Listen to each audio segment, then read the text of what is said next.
Join me. Have a good time and join me. What do you need? Oh, two fingers. Two fingers. All right. So I went to the gas station. I went to the filling station. I tried to find Gomer Pyle, but Gomer Pyle was not there. So I went to the gas station instead. And the gas station, very interesting. It went from 259 to 359. The gas. 379 in summer. That's right. That's right. The gas went up a full $1. And you're telling me that doesn't affect you? When the gas goes up like a juggernaut, that does not affect you? We have to help Iran. We got to get in there. We got to bomb everything, Iran. We have to get in there and bomb and bomb and bomb the president, who is a dove. We thought he was a dove. He went in there full throttle. I get why he's doing what he's doing. I understand the whole process. I think as much as a goofball like me could understand the whole process, but I mean, give me a break. See, to me, I'd put myself in a cocoon. I'd give myself a little cocoon in a very small little space. This is the United States of America right here.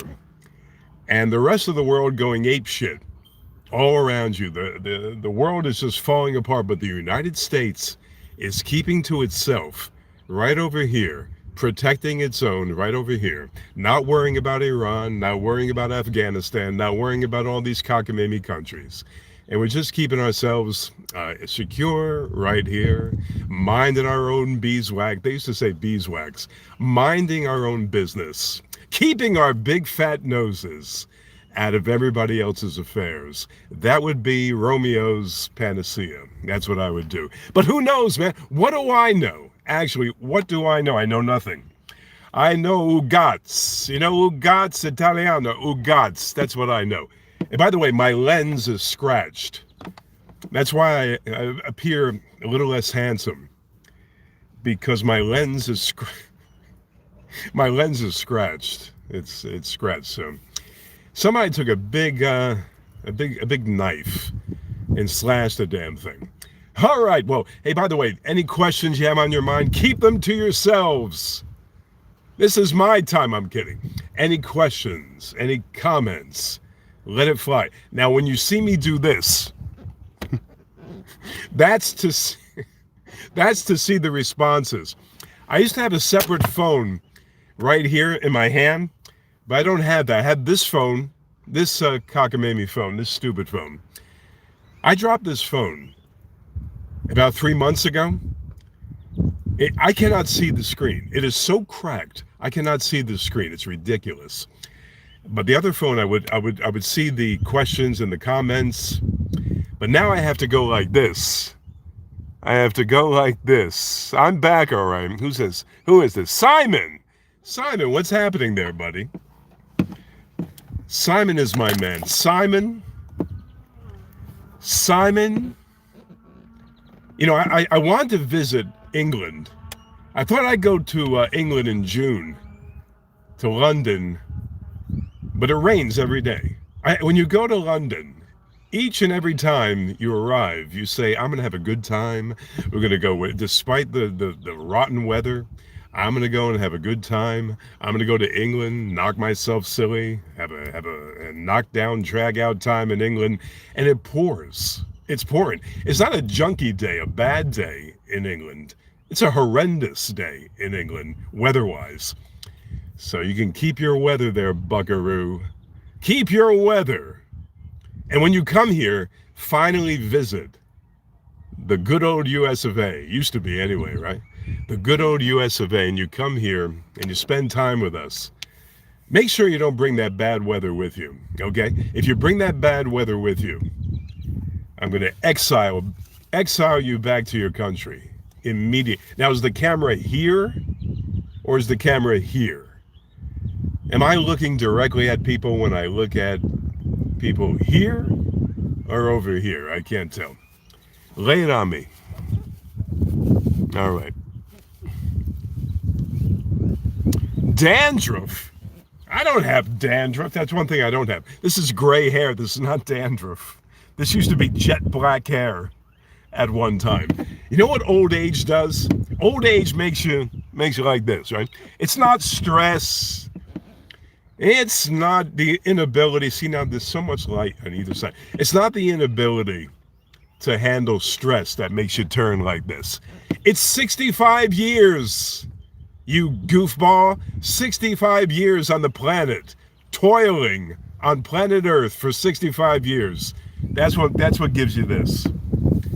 Thank God, but look at this. Every single hair, every single follicle that I had 40, 50 years ago is right there, buckaroo. That's the one thing, anyway. All right, the World Baseball Classic. Anybody into the base? What's happening? An intruder. What's happening? Yeah, thanks. Thanks for coming. The World Baseball Classic. Very interesting. All right, they're talking lice. You're talking dandruff. Give it up, man. Give it up. Remember the dandruff shampoo, Head and Shoulders? I used Head and Shoulders one time, not for dandruff. I was at somebody's house, and all they had in the shower was Head and Shoulders. I put Head and Shoulders in my hair. It was like washing your hair with laundry detergent. It was so terrible. It was so harsh. Head and Shoulders, far too harsh.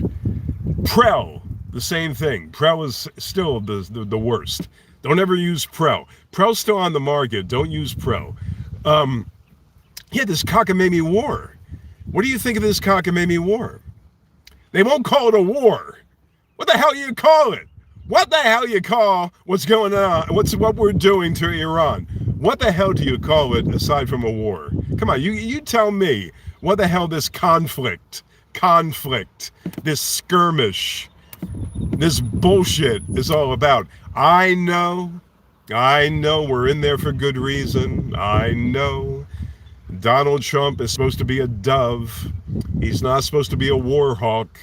But man, oh man, is he really putting down the throttle on the Iranians. Here's the thing about Iran.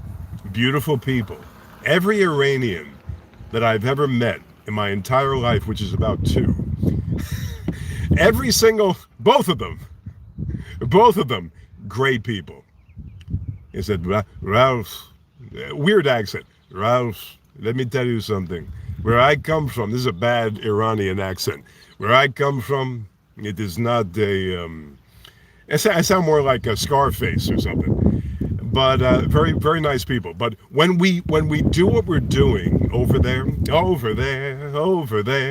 here we are. When we do what we're doing over there, seriously, who's to say that the half of people there, the half of the population that supposedly are on our side, who's to say they don't turn on us like a bunch of turncoats?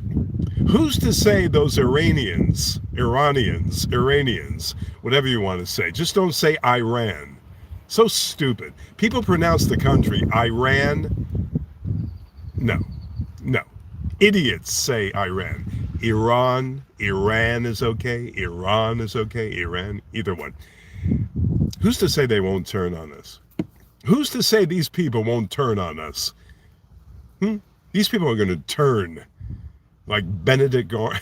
Who is that guy? Benedict Arnold turned back in the old days. But I go to the gas pump. I started out by this diatribe. I go to the gas pump. I pay a king's ransom. I gotta take out a loan to put gas in the damn truck. Jesus crackers. Hey, Trump, can you do it without the gas prices soaring? I guess you can. I guess it's impossible to do this thing, to form yourself a good attack without shooting the gas prices through the roof until we choke. I filled up this truck. I have a truck. I have a truck. Let me tell you, I got myself a truck. And that truck is, oh my God. Let me tell you, that truck is good. But the truck, I got myself a truck, right? I put gas, I had a quarter of a tank. How much did I spend filling the tank from a quarter to get the damn thing filled? How much? Tell me, how much did I spend? Go ahead, tell me. How much? How much moolah did I put out to get the stupid thing filled? Tell me. Top of Italian names and out of Joey. Hey, the Italian names, you know what I'm saying? I gotta shut these windows a little bit. I gotta shut my window just a little bit. It's so damn blustery. It's blustery in here. I put out to fill the tank $300. I'm kidding. It doesn't take diesel. To fill this stupid tank from a quarter of a tank cost me $57. No, I'm sorry, $65. Is that absurd? Is that ridiculous? Thank you, Thank you, President Trump. I appreciate it. Thank you so much. Hey, my God. I saw a good film, a wonderful film. It was from 1999, American Beauty. Yeah, Kevin Spacey. I hadn't seen the film in about, I would say maybe 20 minutes. I mean, I hadn't seen that 1999 film, I guess maybe about 25 years ago. I think I saw it when it came out, just about 26 years ago or so. American Beauty, Kevin Spacey, who got screwed big time. He tried to screw every man in town, and he got screwed. You see, he tried to screw every boy in town, and he got screwed. But American Beauty, I caught American Beauty 2 nights ago. Good stuff. Very perverted, but I caught American Beauty. Name me a 90s film that you go apeshit over. A 90s film that you can't get enough of. You have a 90s film that you just can't get enough of. I have a 70s film that I watch over and over and over again. Kramer versus Kramer. Kramer versus Kramer. Okay. Hi, sweetheart. Hey, baby doll. Hi, sweetheart. I just wanted to say I'm okay. Thank you for marrying me. You're welcome. Cindy married me 45 years ago. We've been together for, well, we dated 5 years before we got hitched. And what was it, honey? 50 years. So we were married in 1976. I was 16 years old. And Cindy was, she was already 42. I just never aged. And she said, let me give this young guy a break. Let me teach this guy the ropes. Let me show this guy what's for. No, actually, we got married for our 4-year anniversary is coming up. Right? 4 years together. Yeah. 4 solid, groovy years. Just because you're solid. We had beautiful years. We really did. Yes. Cynthia Romeo. She became Italian about 4 years ago. And by the way, our anniversary is April 26th. Put that on your calendar because we want big presents. We want huge presents. If you want to donate something, feel free. We want, I have no pride. She has no pride. We want humongous presents for our 4th anniversary together. I waited 62 years to get married. I was not married for 62 years. And Cindy just, she took my heart. Anyway, but let me tell you something. You took my heart, my soul. You told, somebody just said, my mind. you say, you two, y'all look like, whenever they say y'all kind of thing, I don't mind if y'all is said in the South because it's authentic in the South. Yeah. It's authentic. It's real. It's good in the South. But when some guy from New York says y'all, you got to wonder. Y'all been married? When y'all stop it. when y'all get married, y'all. When y'all get married. I don't like that kind of y'all, but nevertheless, we were married when we 26 we're married. 26. I got a tooth problem. 26. We'll be married 4 years, sweetheart. Yeah. 4 years you've been putting up with me. I've been putting up with her. 4 years. Exactly, the second thing. We've been putting up with each other. And 4 years feels like about 2 months, babe. I can't get enough. Anyway. Feels like we've known each other forever, but we haven't been together long enough. Come over here. I'm not. Okay, stay right there then. I'm actually going to go over there. I used to say, one more thing. I knew the moment I said come over here, you'd go. It's reverse psychology. I didn't want her to go, but that's the way she goes. Now, I used to say all the time, I said I'm never going to get married. By this time, if I'm not married by this time, I'm never going to get married. And you changed my mind. You changed mine because at 35, I said, all right, I'm not going to get married. Now I'm a henpecked husband. You're a nagged husband. I nag you. I'm a nagged henpecked. You know what happened to my eyebrows? In the sun, my eyebrows, which are relatively substantial, they get dyed a little even more the color of my hair. And in this poor light, I look like I have no eyebrows whatsoever, but I do have eyebrows, as you see. But it's very interesting. These little... I love you. Okay, I love you too, babe. I'll see you in a little bit. Okay. These little... be careful out there. Be careful. I'll be these people, I don't trust these people around here. Y'all leave my wife alone, y'all. I hate that talk. I cannot stand that talk, man. I can't stand it. The authentic Southern accent even bothers me. I got on the phone with somebody. Somebody said to me, they said, y'all want to get connected? I said, are you speaking with me? Are you addressing me when you say y'all? There's one person on the telephone here. Are you speaking with me? Yeah, speaking. Y'all want to be, y'all want to make a reservation? Y'all want to make a reservation? Y'all. I said, no, I want to make a reservation. I would like to make a reservation. Oh, okay. But nevertheless, what film did you see that knocked your socks off? I'll give you films, random films. Kramer versus Kramer.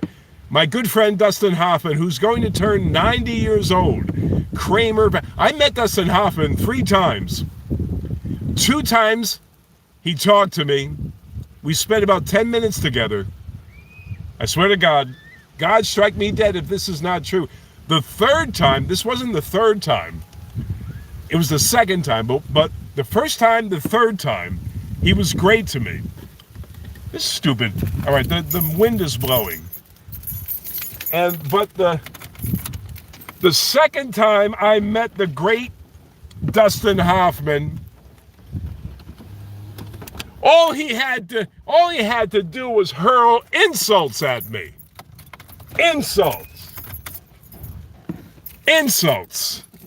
He mentioned he complimented me, then he insulted me. I said, Dustin, I'm not a fan. I'm not necessarily a fan. I'm just saying hi. I'm not gonna bother you, Dusty. I'm not gonna bother you. He said, Ralph. He talked like Rain Man. I thought I was talking to Rain Man. Ralph, I don't have time. You say you told me. I said, I'm Ralph, Dusty. I don't have time to speak. I can't speak. It was a nervous wreck. I have no idea. I don't want to speak. I just said hi. I want none of your time. No, nothing. I don't want anything. I don't want anything from you. I just said hi because you're right there in Central Park. You're sitting in Central Park by the band show. You got that Dustin Hoffman hair. You got that Dustin Hoffman mug. I'm supposed to ignore you? I'm sitting 2 benches away from you at the time, near the band show, 72nd Street, Central Park West. That's where you enter, and you eventually make yourself to the band show where you see a lot of nice things. You see roller skaters. You go and participate. You can actually bring your tom-tom out there. They have music. I used to bring my bongo drum out there. I used to bring my guitar out there. I play everything. And I used to go out there and play some music in between. On one fateful day, on a Sunday, I saw Dustin Hoffman. I think he was just wrapping up something. I don't know what the hell he was doing. But man, and 2 times before that, out in California many years ago, I met him, very nice guy. But in Central Park, the New York vibe, he said, he gave me the finger. He said, can you leave me? Can you let me be? Can you let me be? And while he's telling me, can you let me be? He's got the finger. He's doing the finger to me. I said, is that your middle finger? Or are you just happy to see me? And he said, I get lost. So that's okay. I got lost. And screw him. But what a great resume. I mean, Dusty goes back to All the President's Men. He goes back to Midnight Cowboy. He goes back to The Graduate. I mean, Dusty. It was Duvall, Dustin Hoffman, Gene Hackman, roommates in 1959, 1960, 1961, Manhattan. Can you imagine Dusty, Duvall, Hackman in one place in circa 1961?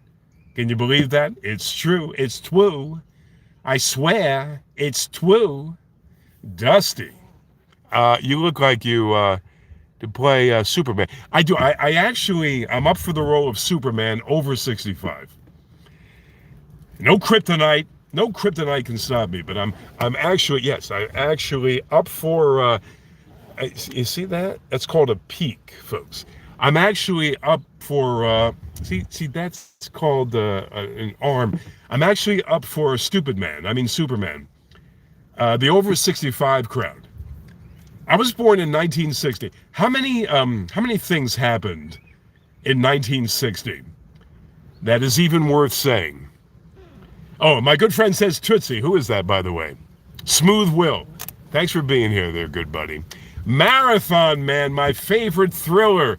Marathon Man's the best. I mean, if you're talking about Is It Safe and The Great Olivier, I always get on the subject of Marathon Man every Sunday. But let me tell you, that's the worst car right there. That is the worst piece of shit. How are you? It's wonderful to see you too. It's a wonderful car. I love your car. It's gorgeous. I mean, what year is that car? What year is that? 1976. I get it. It's an Impala, 1976. It's beautiful, beautiful. This is my friend out there. And Hoffman, what was I saying? I have no idea. How do you feel about, I got to go in here like this. How do you feel about Tario Nased in the TBA movement in the, what the hell are you talking about? I have no idea who you're referring to. How do you feel about, straw dogs, I corked off. I nodded out halfway through. I have to admit, I nodded out straw dogs, elephant, halfway through. Halfway through, I'm an insomniac, but I have to watch a bad movie to get me through. If I watch a bad movie, a terrible movie, I may go to sleep. During the course of a night, a normal night, I never sleep. The last time I slept was, I think the last full night's sleep I got was 1969. The same year the New York Mets won the World Series, I got a full night's sleep.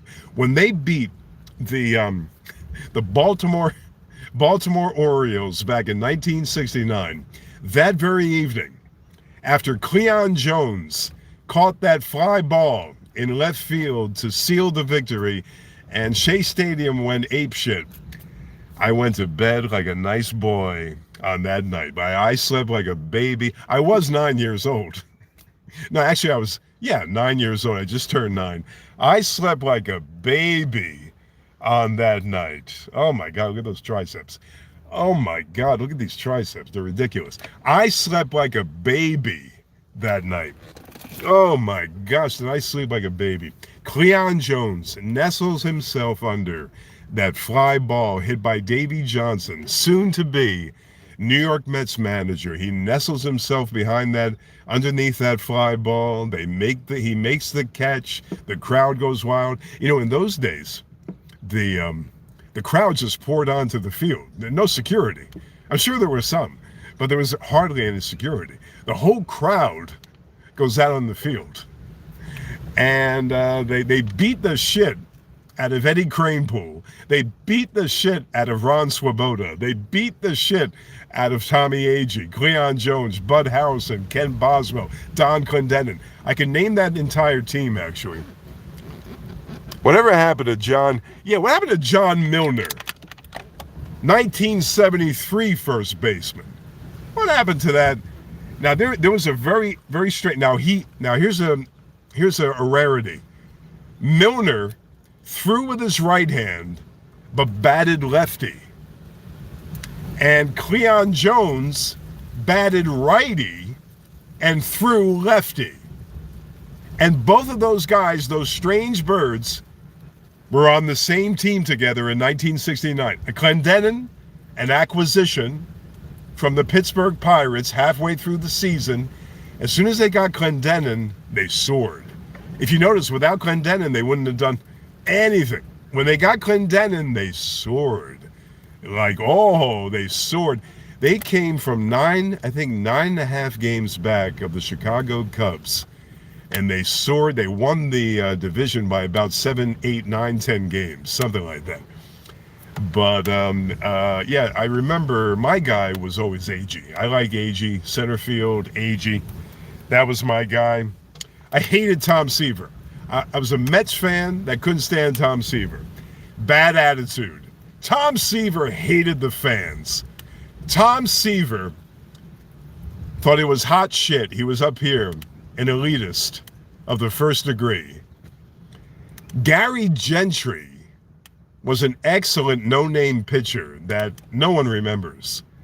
Gary Gentry had a beautiful year back in 1969. As good a year as Seaver did in 1969. Jerry Koosman. Why do I keep doing this?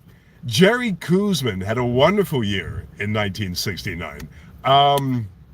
Jim McAndrew. This is all on the top of my head there, folks. This is a baseball encyclopedia, folks.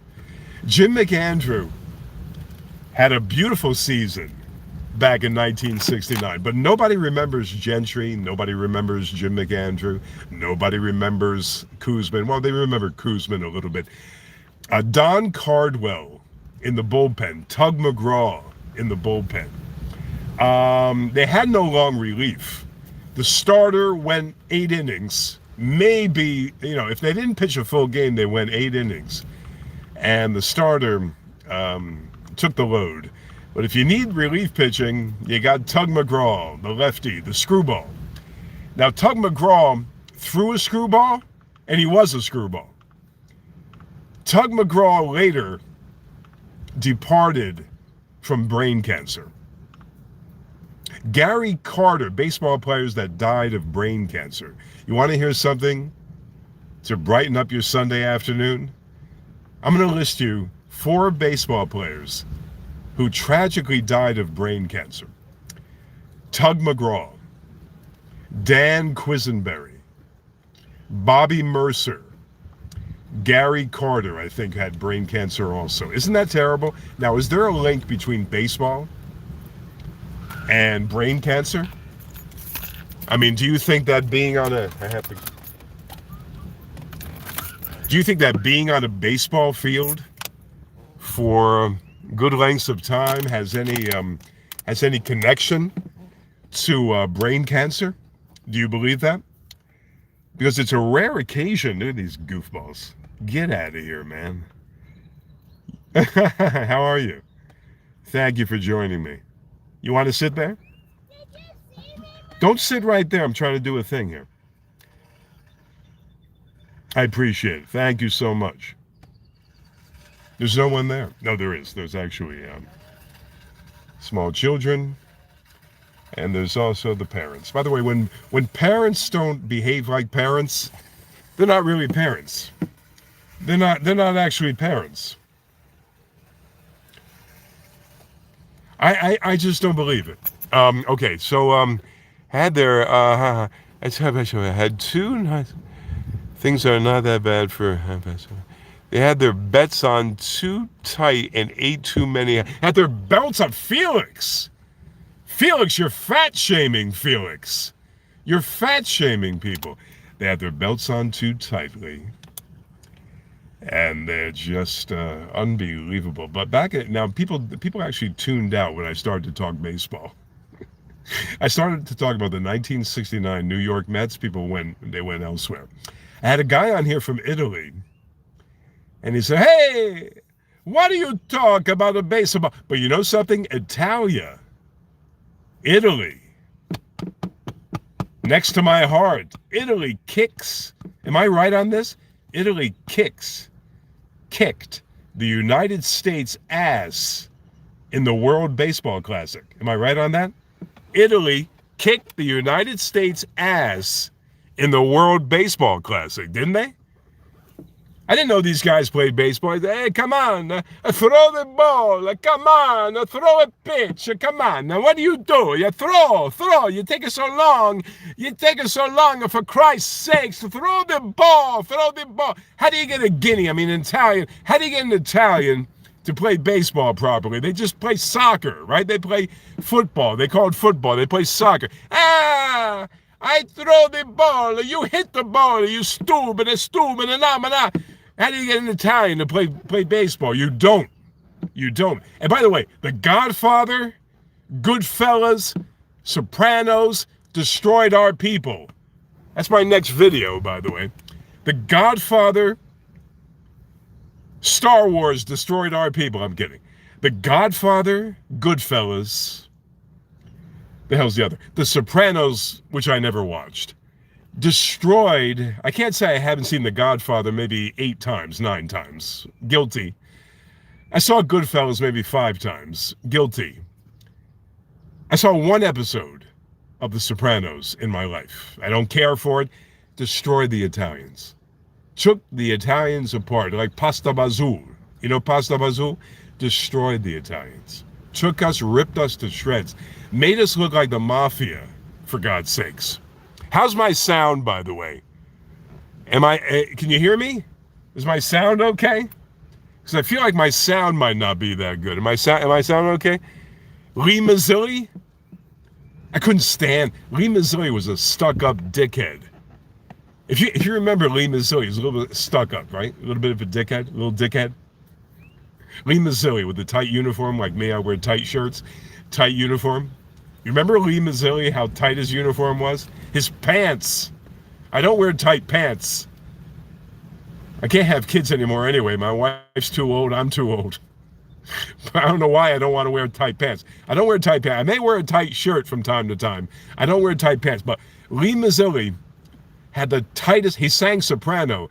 He had the tightest pants you ever could see. He had the stupidest, tightest pants, but good ball player, not a great ball player, good ball player. He had all kinds of shtick. Good ball player. I didn't care for him. Number 16. Didn't care for him.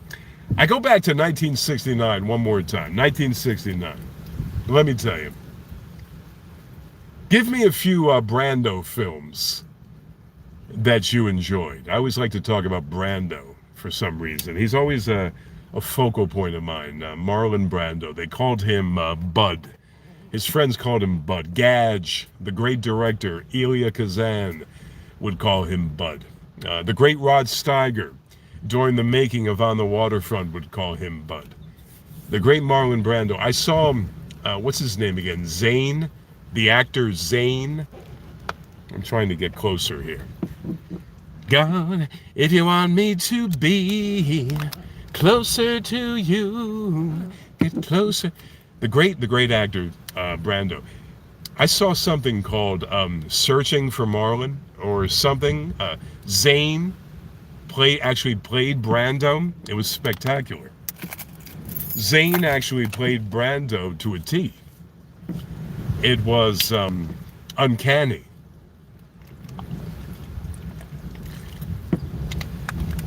Help! I need somebody. Not just anybody. You know I need someone. Help! When we were younger, so much younger than today, I never needed anybody's help in any way. Now those days are gone. I'm not so self-assured.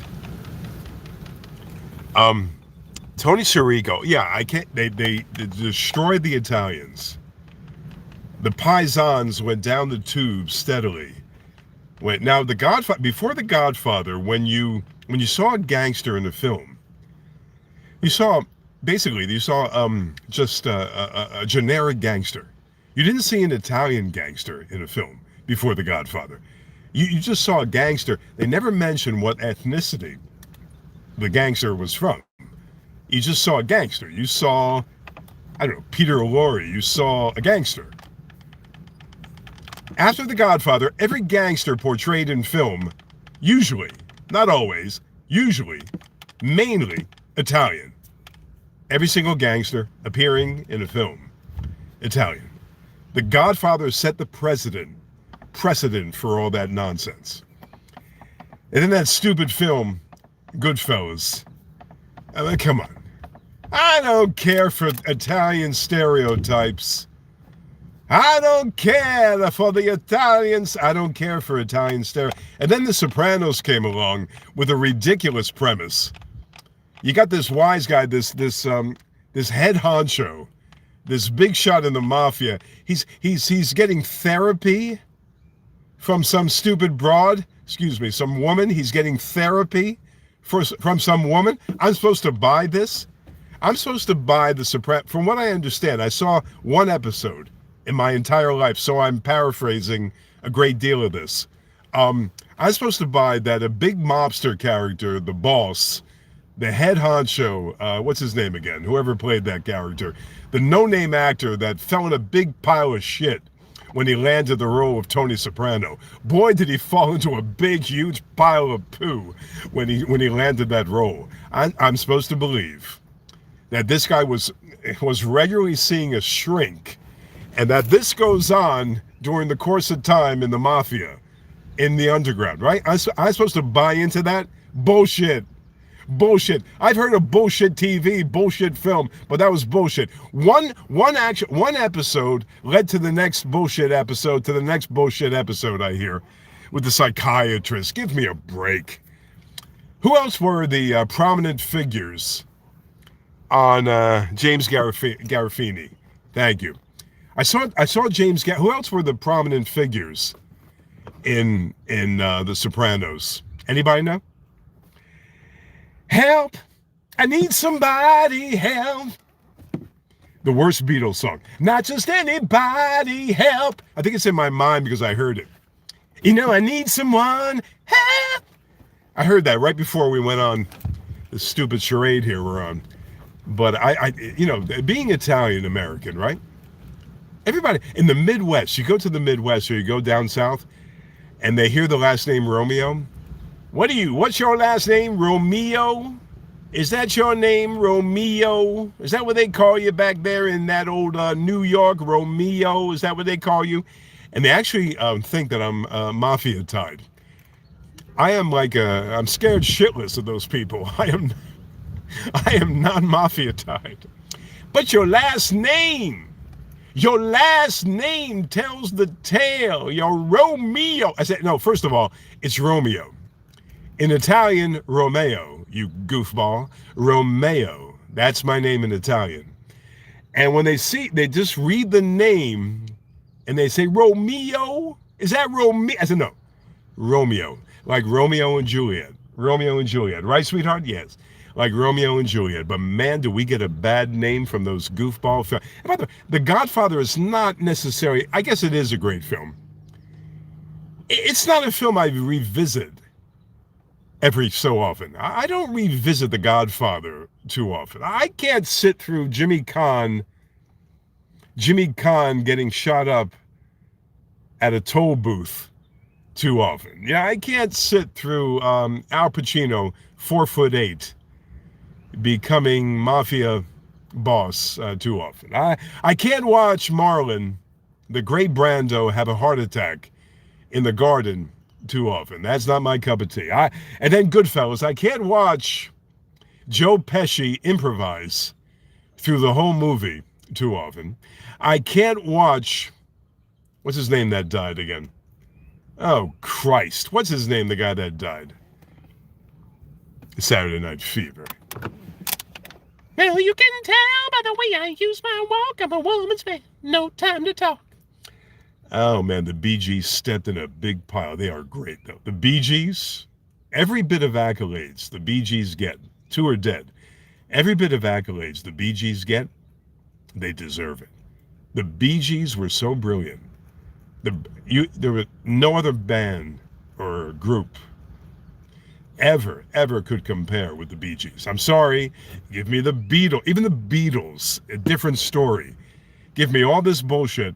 The Bee Gees, I'm telling you. When somebody in power said, Barry Gibb, they went to Barry Gibb, they say, hey, bring your falsetto even higher. Bring that to, and you're going to shoot through the roof. So they went from the Nights on Broadway to, I think the Nights on Broadway was before Saturday Night Fever. They went from the generic Nights on Broadway, great song, Love So Right, great song. All those songs were fantastic. And they went to an album, a soundtrack, Saturday Night Fever. And Barry Gibb brought his falsetto from here To here. He was up here with his falsetto. Unbelievable. I do cartoon characters. Unbelievable. But there was a producer, a little-known producer, that got in his ear and said, bring your falsetto higher. And he sang the first song they cut from the Saturday Night Fever album was Night Fever. It might be the night fever. You don't have to do it. We'll last forever. And the night be the night fever. That one was the first song, and I think More Than a Woman was the second song cut on that album from the Bee Gees. There were other tracks on that album from other artists, but that was the second song cut, More Than a Woman. Let me ask you a question. If she's more than a woman, I'm a little frightened. I don't want any woman. Thank God my wife is not more than a woman. She's the greatest woman. She's the most outstanding woman, but she's not more than a woman. If she's more than a woman, it kind of brings me to the transgender movement that we battle it out so often in this country. You get me? That's if she's more than a woman, but she's more than a woman to me. I don't know. Sounds like somebody got a surprise. Sounds like some cat got a surprise. More than... They cut that one. And the Tramps, I think it was the Tramps that sang Disco Inferno. Didn't they do a version of More Than a Woman on that album too? They brought it down a few octaves. See, where Barry Gibb was more than a woman, baby. When he was up there, the Tramps were down here singing More Than a Woman, I think. And they sang that ding ding ding ding ding ding ding ding ding ding ding ding ding ding ding ding. What was that again? Satisfaction. Yeah, with a chain reaction. Let me hear it. What was that again? I couldn't get enough. So I tried to strut my stuff. Oh, what was that again? I got to sing the whole song to get it. The heat was on, rising to the top. Everybody going strong. That is when you spark. God, how'd I heard somebody say burn? That's it. Disco Inferno. I had to go through all that to get to the chorus. Disco Inferno. Yeah, that's it. Beautiful stuff, man. That Saturday Night Fever album, not to be confused with Saturday Night Live. That Saturday Night Fever album was superb, man. But when they told, what is that I do? When they told, I got to fix this little pompadour. When they told Barry Gibb to bring it up a few octaves, man, oh man, did they step in a big pile of shit. Oh my God. Did they step in it when they did that? And then he came out with maybe the most famous, the least, to me, the least appealing of all those tunes on Saturday Night Fever was Staying Alive. Staying alive. Staying alive. That Staying Alive was not my thing. I never could stand Staying Alive. In fact, I wish it would die, Staying Alive. I wish Staying Alive would not stay alive and come to a deceased state. But man, oh man, that Barry Gibb is a handsome devil. I'm heterosexual, but I know a handsome man when I see it. Barry Gibb was a handsome devil. Now he got old. The man is 83 years old, and he lost his hair. He's got a white beard. These guys that wear a beard all the time. Can you shave your face once in a while? What does that? How do you know what anybody actually looks like when they have a beard? Can you tell me that? How do you know? How do you know what Kenny Rogers, bless his heart, he's dead. How do you know what Kenny Rogers even looked like till the end? Till the end, he said, "Oh, I'm going to try to shave my face. I never tried it before, but I think I'll go back to the Imperial days and shave my face. I'll leave a little scruff here because I can't shave it completely because I can't do it. I'll just shave my face here." We've never known, during the whole course of time, you never knew what Kenny Rogers looked like. He looked good with the beard. He looked good with the hair. It's good. He was a little fat, but he looked good with everything. He was fine. He was a handsome devil, handsome guy. But these guys with the perpetual beard, I'll get it out. Perpetual beard is a joke. Is that a joke or what? God, I have to grow beard. I must grow the beard. I have to grow my beard. I do not like the shape of my face. I must grow a handsome beard. I must find masculinity through my beard. My facial hair will give me supreme masculinity. I will become something if I grow my facial hair. There will be no, come on, man. Shave your face. Buy a little dollar razor. Shave the friggin' face. It looks stupid. Name me one guy who looks good in the beard. I don't mean scruff. I don't mean a 4-day growth or 5-day growth or 6-day. I've done that. I've grown full beards for different parts I played. I used to be an actor. I grew beards for different parts I played. Yes. Because somebody was paying me to grow the beard.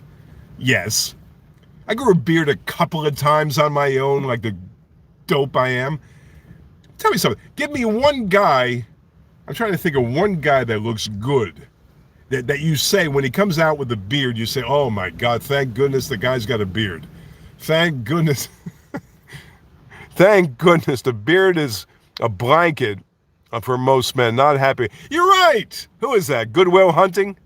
Is that Goodwill Hunting? Smooth Will. I will grow the beard.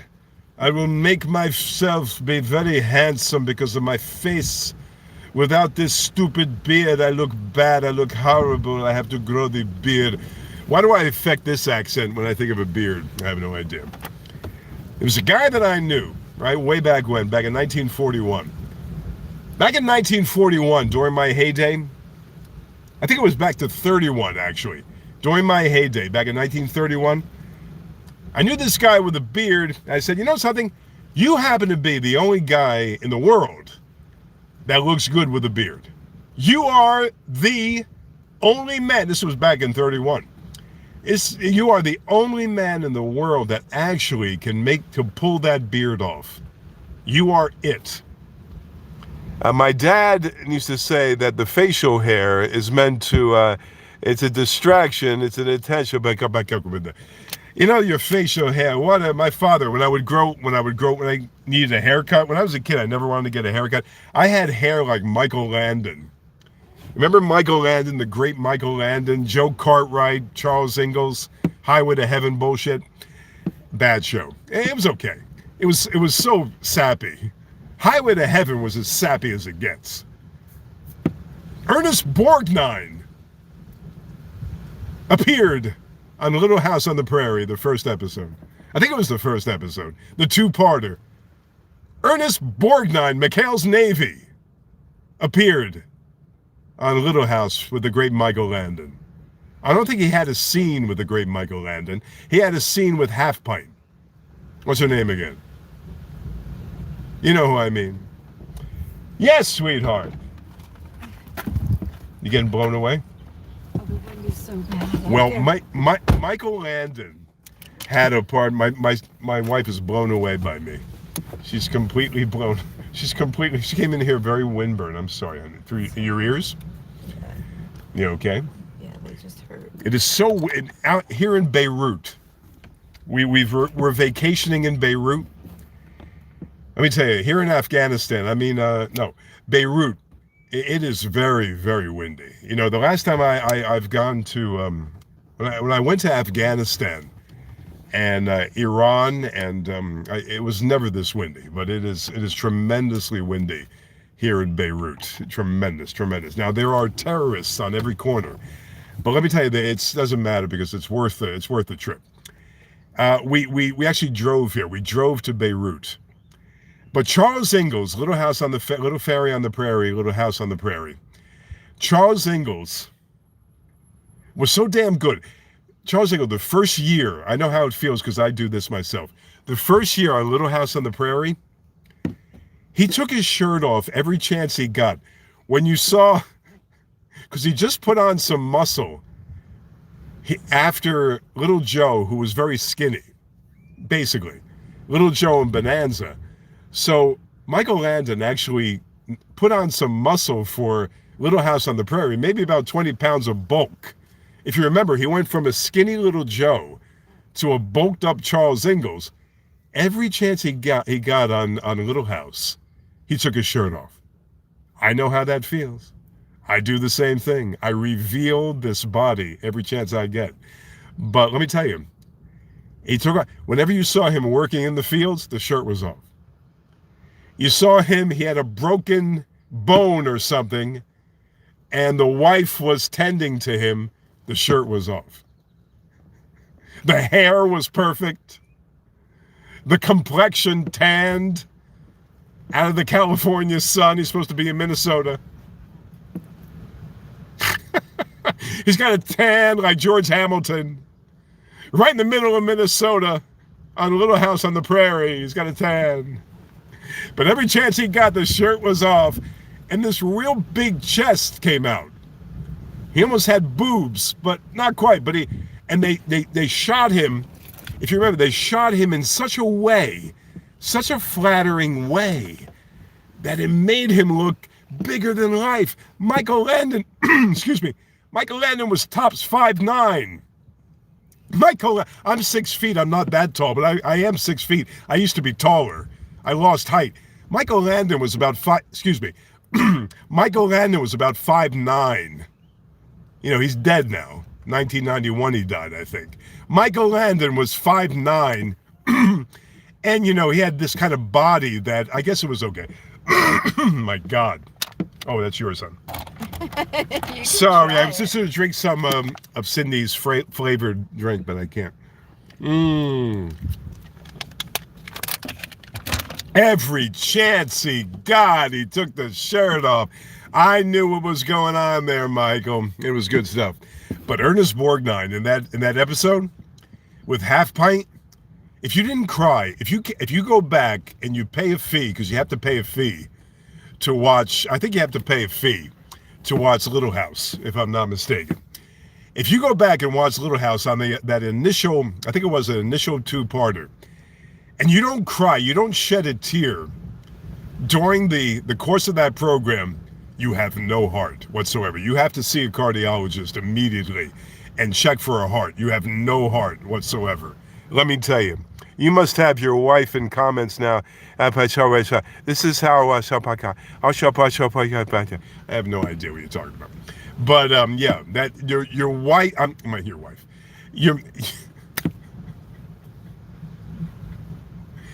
let me tell you, you have to get back on the stick with that. If you don't cry during the course of that little, yes, Yes. If you don't cry during the course of that episode, there's something wrong. There's something drastically wrong with you. My favorite television show of all time, The Odd Couple. Tony Randall, Jack Klugman. Another winner, Taxi. Judd Hirsch, that goofball Tony Danza, Andy Kaufman, Christopher Lloyd, Danny DeVito. You know what's funny? Taxi. Did I say Taxi Driver? If I did, I didn't mean Taxi Driver, of course. Taxi was one of my favorite shows of all time. Yet I could not stand Mary Lou Henner. She is terrible. There's not a worse actress in the world than Mary Lou Henner. Mary Lou Henner cannot act her way out of a paper bag. I'm sorry. You might be a good person. You say that you can go back to any date. You know her special power? She can go back to 1978. March 19th, 1978, and tell you exactly what happened on March 19th, 1978. Yeah, bullshit. But she says she could do that, right? But our friend Mary Lou Henner, I couldn't stand her. I can't stand Tony Danza. Can't stand him. I mean, I like him personally. Maybe he seems to be. I tried to get him on the program a couple of times. I'm a hypocrite. Trying to get him on the channel and my radio show a couple of years ago, a couple of times, to no avail. The guy always nixed me, right? But you had two of the worst actors. I call everybody an actor, male, female. Bear with me. The two worst actors in the world on that show, yet the show was great. Now, that's an ensemble cast. If you can pull off a show with the caliber of Taxi, with two subpar actors like Henner and Danza, you're doing a good job. The show, which mainly, not always, mainly took place in the confines of the taxi station. The taxi stand, the taxi station. Brilliant. This wide open theater, this wide open set, I should say, that they had was just brilliance. It was such it was something very attractive about the whole thing. If you saw Taxi and you saw the way it was shot in this huge, huge space, you couldn't help but watch the program. Regardless, irrespective of Danza and Henner, who, right? Oh, Jeff Conaway was no great shakes. He died. Jeff Conaway was no great shakes either. He was, I don't know what he was doing. But you had a Danny DeVito who was magnificent. You had a Judd Hirsch who was spectacular. You had a Chris Lloyd who was stupendous. I got an adjective for every one of these people. You have a Andy Kaufman who stayed with the show for a short time, who was dynamic, tremendous, enigmatic. He was tremendous, right? The show, and you had a Carol Kane that they added years later. They had, I remember Rhea Perlman appeared as Danny DeVito's girlfriend, his wife in real life. Louis De Palma's girlfriend, Rhea Perlman, actually playing a nice character, a sweet character on Taxi, later to play the abrasive character on Cheers with Ted Danson. Ted Danson, they say, Ted Danson looks just like you. I said, give me a break. Ted Danson has more of a horse face than I'll ever have. Let's see what we have here. Talk about a premature death. This is elephant. Andy Kaufman, 35 years old, bought the farm. He had lung cancer. Let's talk lung cancer. That's a good topic. He had lung cancer. Let's talk about the throes of lung cancer. He had lung cancer throughout. When he turned about 34, he was diagnosed with cancer. It spread to his brain. It's a terrible ordeal. But the great Andy Kaufman, who was, they say he's still around. Conspiracy theorists will tell you that Andy Kaufman is, I like these blue messages. You take up the whole screen. What the hell is that blue? Blue eye. I'm glad, thank you, Snake. It's my buddy Snake, he slithered in. My friend Snake enjoys each and every one of my diatribes, but nevertheless, man, that was great stuff, man. You know, Taxi is always misrepresented as Taxi Driver. How many times have you heard people? Wow. How many times have you heard people referring to the television show Taxi as Taxi Driver, or referring to Taxi Driver as Taxi? Right? How many times have you heard Saturday Night Fever referred to as Saturday Night Live, or vice versa? Right? Am I right? Saturday Night Live, Bill. You know, the first year in 1975, I believe, with Chevy Chase and Belushi and Aykroyd and Curtin and all these other people. The first year was the year I was tuned in, man. I was 15 years old. And I got to stay up till about 11:30. It wasn't a school night. And taking in Saturday Night Live circa 1975, that was good stuff. That was prime material. That was cutting edge. Jane, you ignorant slut. Would you be able to say, Jane, you ignorant slut, and have people burst out in laughter after you say it, Dan Aykroyd? Today, of course not. I remember Dan Aykroyd in his fine turn with Morgan Freeman, Jessica Tandy, Driving Miss Daisy. Oh, was that a prime? That film was so darn good. Jessica Tandy, the original Blanche DuBois. 1947, A Streetcar Named Desire. The original. Ray's gonna have to wait. The original Blanche DuBois in A Streetcar in 1947 on Broadway. Oh, Driving Miss Daisy, superb. Well, that film had such a very unusual tinge to it, where it was talking about anti-Semitism, which is very relevant for today. Talking about anti-Semitism, you had a whole, a very, very nice, very interesting, very controversial theme going on in Driving Miss Daisy. I think that film came out maybe 1989. Am I right on that? Came out the same year that Robin Williams did Dead Poets Society. Robert Sean Leonard, Ethan Hawke, Robin Williams. I think Dead Poets Society, 89. I think Driving Miss Daisy Crazy. I think that was 89 also. I'm going to try to do this, honey. I'm going to shut mine, honey. Driving Miss Daisy Insane. I think it was 89. I think it was good year for movies. I think I'm right on that. But that I never cared. Something. John Candy was always a great comedian. Fantastic. The other guy that was overweight. What was his name again, sweetheart? The overweight guy. The guy you liked so much. He died young.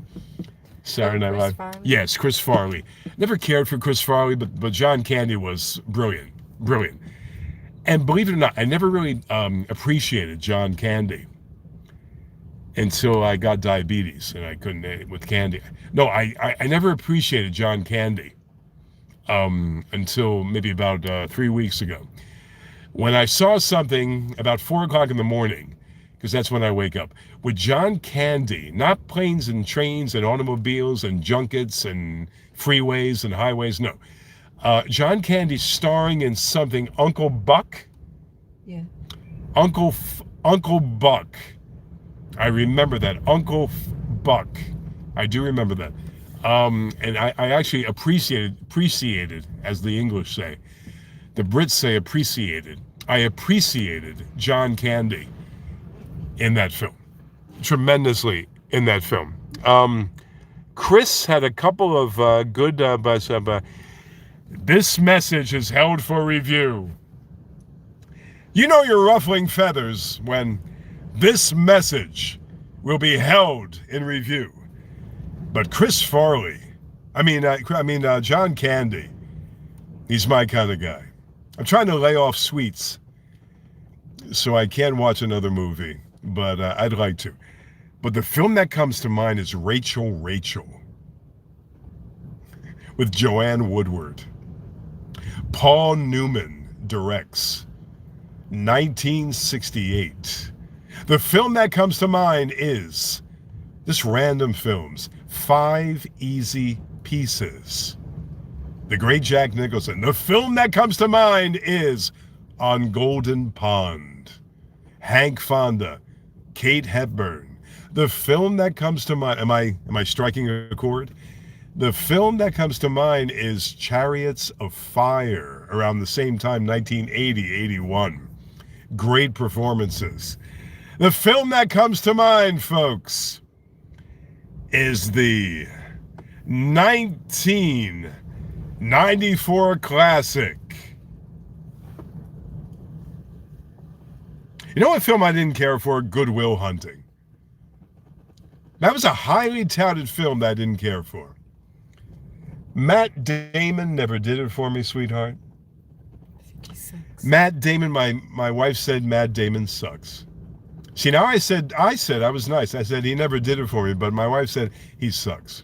Just like Matthew McConaughey makes me ill. Matthew McConaughey actually makes my wife's skin crawl. Ugh. When Matthew McConaughey changes the oil in his hair every 3,000 miles, my wife's skin crawls. Oh God. Personally, it doesn't matter to me. I don't love the guy. I don't hate the guy. He played an AIDS victim. In some film. What was that again?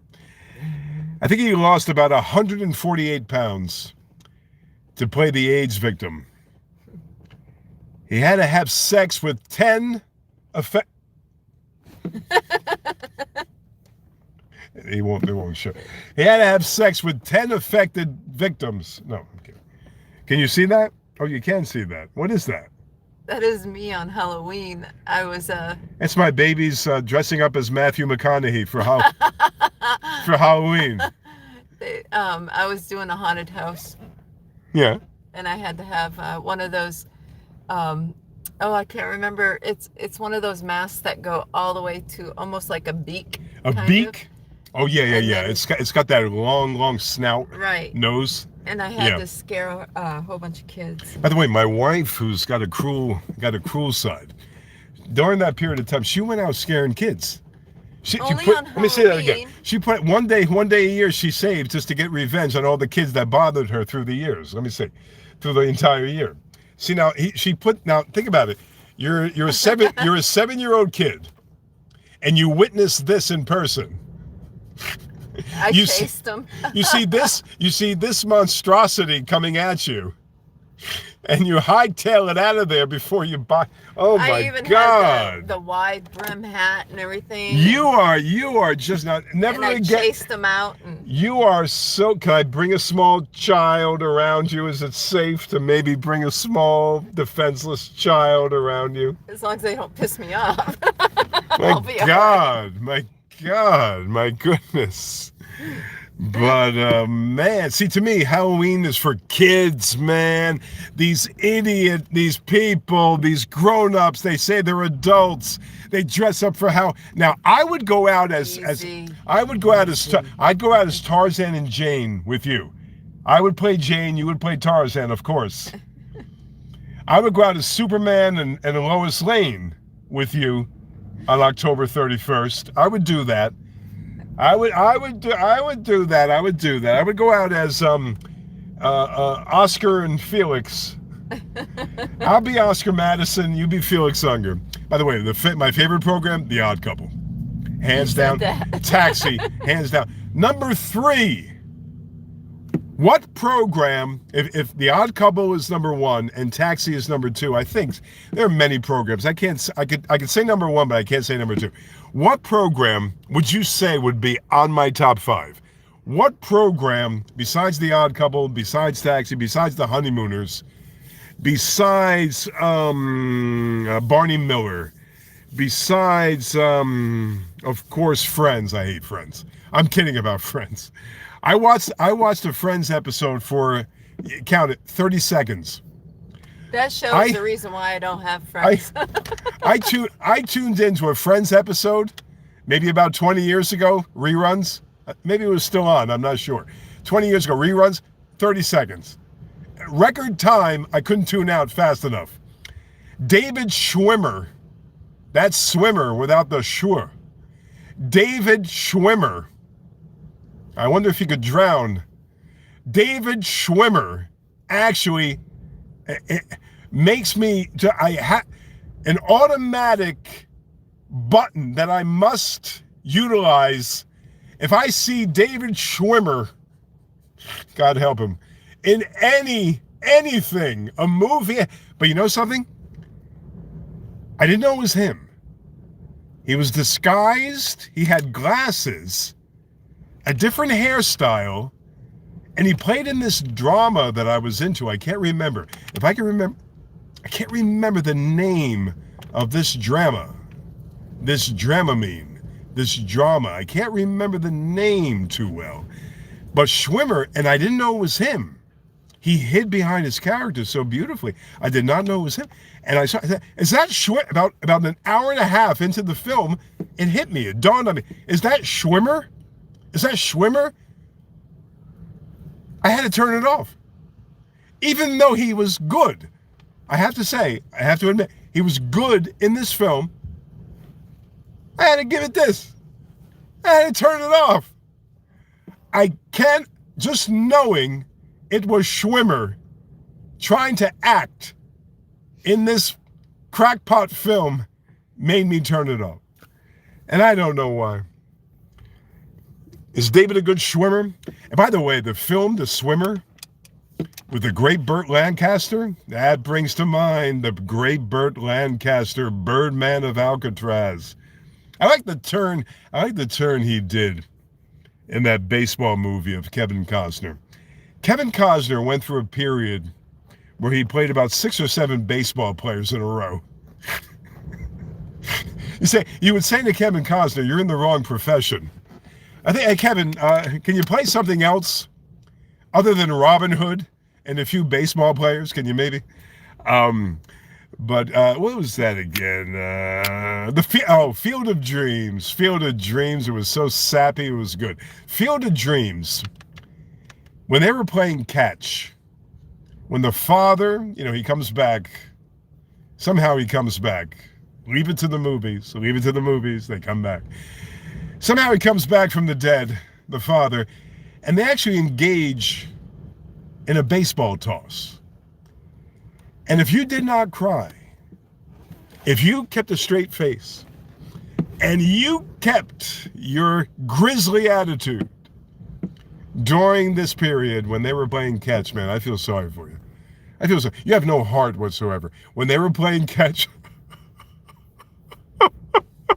I wasn't just, the tears weren't just my father, who had died fairly recently, 2 years before that. When he was playing catch with his father, I cried for my father during the course of viewing that movie more than I cried at the funeral. That movie brought my father to mind so vividly that I wailed. I was wailing during that movie more than I cried at his friggin' funeral. Try to say friggin' funeral a couple of times fast. I sat at that casket, and it did not hit me that my father was dead. I sat 2 feet from his face, I would say a foot from his face, from his deceased body, and I could not admit to myself back in 1987 that my beautiful father had died. And that's the truth. This thing hit me 6 months after he passed away. When he passed away in April of 1987, this thing hit me maybe, I don't know, October, November of 1987. I went to bed, woke up in tears, had a dream about my old man, and I cried for a couple of days.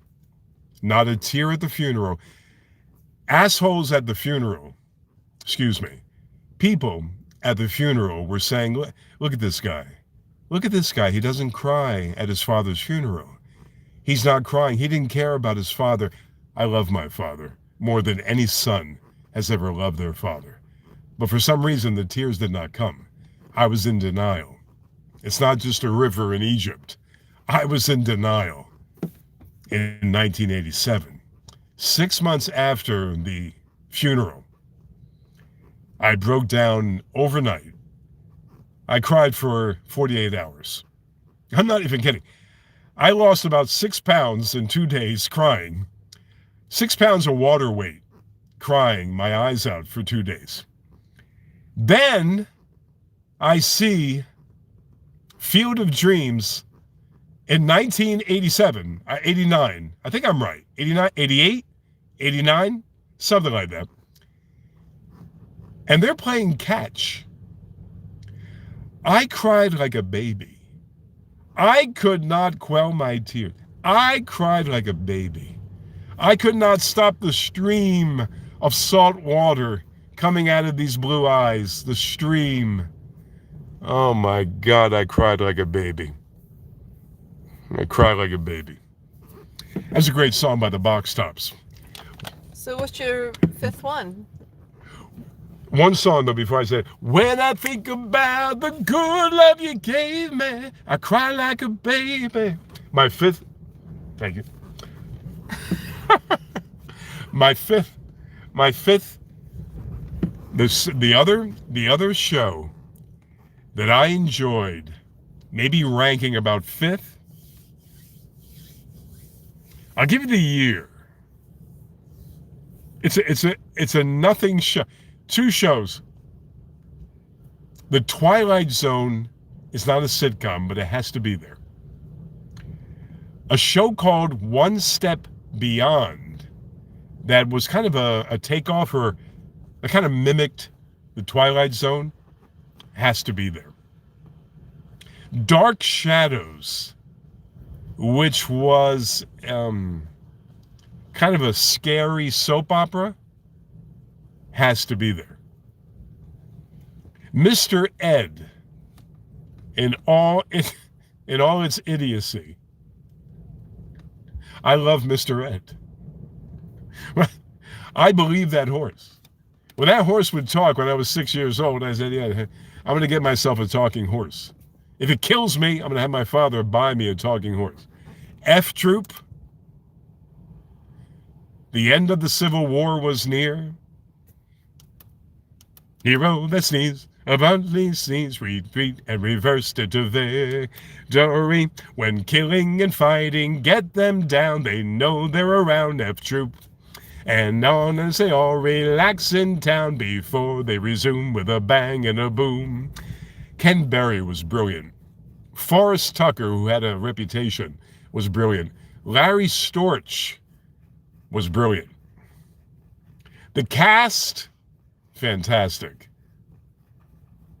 Dobbs, the trumpet player, fantabulous. All right, I think maybe I'll pack it in. Mr. Ed was an unstable. Very good. You know, our friend Elephant's a punny guy. He said Mr. Ed was an unstable piece of television. I added piece of television just to spruce it up even more. Unstable piece of television.